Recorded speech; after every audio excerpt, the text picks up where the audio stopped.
હાલ મેં માની લીધું કે તું માતાજીને ને ભગવાનને નથી માનતો, તું કોઈ પણ દેવી દેવતામાં તું નથી, તું એકદમ નાસ્તિક છો. પણ એક વાત કરું ભાઈ બંધોને, તારા બાપ દાદા જે હતા, તમારા વડવા જે હતા ને, એના મગજ કાંઈ છટકી નતા ગયા. એ કોઈ ગાંડા નતા કે મઢની મેલ પર લાકડા કહેતા ફળા, લાકડાના ફળા હોય ને, એ ફળા બેહાડી દીધા કે ગાંડા નતા થઈ ગયા કે પાણા પૂંજવા માંડ્યા હતા. હા, હું માનું છું કે પાણામાં કોઈ દી ભગવાન ન હોય, પણ તમારા હૃદયની મેલ પર વિશ્વાસ હોય, તમારા હૃદયની મેલ પર ભરોસો હોય ને, તો પથ્થરમાં પણ પીર છે, પથ્થરમાં પણ ભગવાન છે.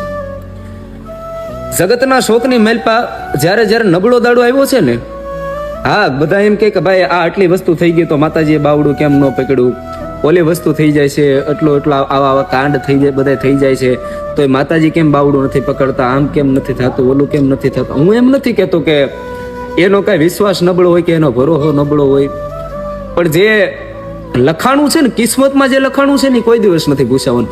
હું મેલડીની એટલી ભક્તિ કરું, હું મારી કુળદેવીને એટલી માનું છું, હું જે કાંઈ પણ મારા ઈષ્ટદેવને માનું છું, એટલા માનું છું, હું એટલી એની ભક્તિ કરું છું, તો છતાંય મારી ઉપર દુઃખ આવે છે, કારણ કે એ મારી કિસ્મતમાં લખાણું છે. બધા એવી વાતો કરતા હોય કે મેલડી જેની ભેગી હોય એની કિસ્મત હોય, કદાચ ને ખરાબ હોય તો મેલડી બદલી નાખે છે, આમ થઈ જાય તેમ થઈ જાય. એ વાત ખોટી છે.